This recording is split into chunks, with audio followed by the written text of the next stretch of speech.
security, and the state of the African women. Welcome to the conversation. IMF, World Bank, all other institutions, they make African countries jump through hoops. Loans will never be able to pay. The US, when they borrow money, they're getting it in 1.5, 1.9 interest rate. Africans, when they get the same amount of money, they're paying 9, 10%. The people who don't need a break, they get a break. The ones who need a break, they don't get a break. The sheer survival of the World Bank, IMF, is based on the fact that African countries and many other developing countries do not succeed. Their success is based on our failure. That has to change. And guess who can make that change? We, the children of Africa, we, the Africans, are the ones who have to say, we know your game now. Enough is enough. We're not playing it anymore. And this is where the diaspora come in. There are more Ghanaian doctors in New York City than in the entire country of Ghana. There are more Nigerian doctors in LA than in the entire country of Nigeria. So let's be serious here. What Africa needs is capacity, capacity, capacity. And that capacity is in the diaspora. So it behooves us to bring the diaspora together. Let them understand what is really going on in our Africa. Diaspora are not going home. Diaspora are angry about Africa because they are not understanding the root cause of why Africa is where it is today. They think getting rid of a president will take care of the problem. Far from it. That president is just going to be replaced by another one who's going to equally suffer from the same difficult environment to work in. So let's look at an Africa that must be free to take care of herself, an Africa that's free from exploitation from outsiders. The multinationals who are stealing from Africa every day in broad daylight. I use an example of the DRC. If you ever fly very low over the DRC, you'll see tarmacs in the jungle. You'll see 747s flying into DRC, picking up minerals and flying right out. The same multinationals are responsible for arming young people and giving them MK-16s. Because why? Their satellites in the skies are telling them where that village is. There are lots of diamonds. So what do? Arm young people, drag them up, and send them to go chop off a few heads. The rest of the village runs away, so they come behind and do their illegal mining.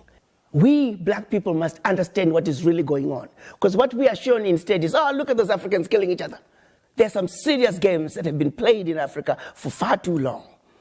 And once we understand that, we can strategize as to how we can begin to bring the difference and bring the change that Africa needs. And that change can only come if the African diaspora are united. And the Wakanda villages, as I call them, it is our organized way of saying, starting with one African diaspora center of excellence, it will be a new city, a developmental hub that we can then take from there. Every sector is developed.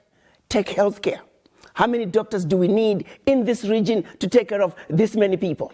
We pick up education, same thing. We pick up engineering. We pick up electricity. How many megawatts of power do we have in the region? How many do we need? Be it solar, be it wind, be it hydro, be it geothermal, be it nuclear. I want to bring you back to West Africa. President Alassane Ouattara made a declaration that the franc CFA will be replaced with the ECO. But many will argue that because there's still foreign reserves being placed into French economy, it's just the same currency, different name. Absolutely. I agree with that. The question I had right from the get-go, first, is back to the euro. Secondly, it's still going to be printed in France. Third, they may try to say we are eliminating the colonial tax, but they're replacing it with the foreign exchange tax. These countries are very capable of negotiating their own deals. Their funds don't have to go through the French central bank. Even countries wanting to trade with African countries, they don't have to go through French central bank. So there are all those technicalities that are just stupid. What's needed is complete separation. France has got to get out of Africa, really, honestly. Enough is enough. To take $500 billion out of Africa. I mean, it is insanity of the highest order. In countries that are supposedly poor, and making those countries fund French education, French healthcare system, create jobs for French youth while we are struggling in our country. It's no longer sustainable. President Macron needs to wake up and smell the coffee. And the African youth are the ones he's going to have to deal with. The African youth are not taking it anymore. They want what belongs to them. Financial institutions, them too. If I had my way, all the African heads of states should stop paying back any loans that were given by IMF and World Bank. Those loans have been paid gazillion times over. Many people in the diaspora are wondering, yes, you're no longer the ambassador to the US, but they would like for you to take up the position of the African Union Commission. I have to say, when the drumbeat was getting louder about me becoming the chairman of the African Union, I disregarded it because it's nothing that I've ever thought about. But increasingly, as we are looking at the implementation of the African Continental Free Trade Area, you have to understand the role of the African Union Commission is to be the implementer of the decisions that are agreed upon by the African heads of states. So it's important that we not get a career diplomat who's now only looking for their next position. We need somebody who can think outside the box. We need a business-minded person because people are dying, my dear young child. We've got to realize that children are dying every day. Women are dying every day. Millions of youth are unemployed, and we're too busy being diplomatic, not hitting the nail in the head.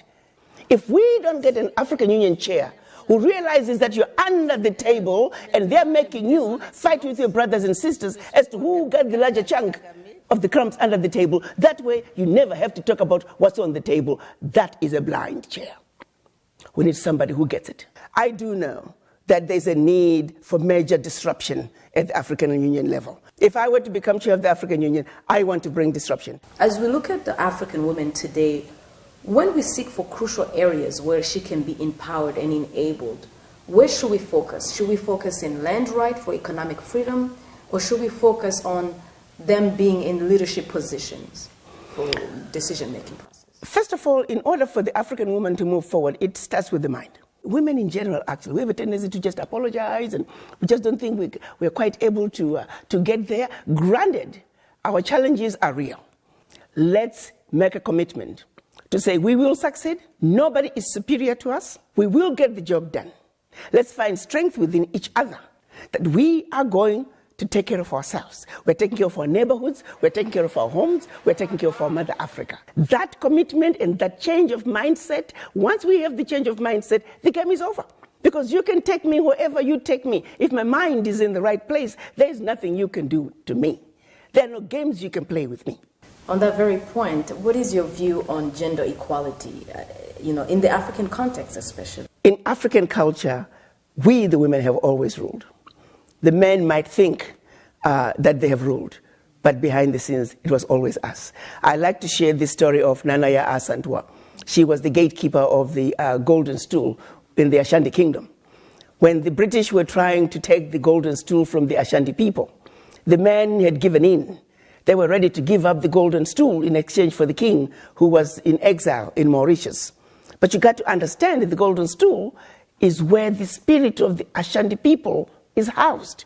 So when you give up the golden stool, you have given up the spirit of a people. Our men, our Ashanti men, were ready to give up the spirit of the Ashanti people. Nanaya Asantwa, as the gatekeeper of the golden stool, she said, absolutely not. And let me paraphrase her speech. She said, I shall call upon all my female sisters. We will pick up arms and we will fight the British till the last one of us is down.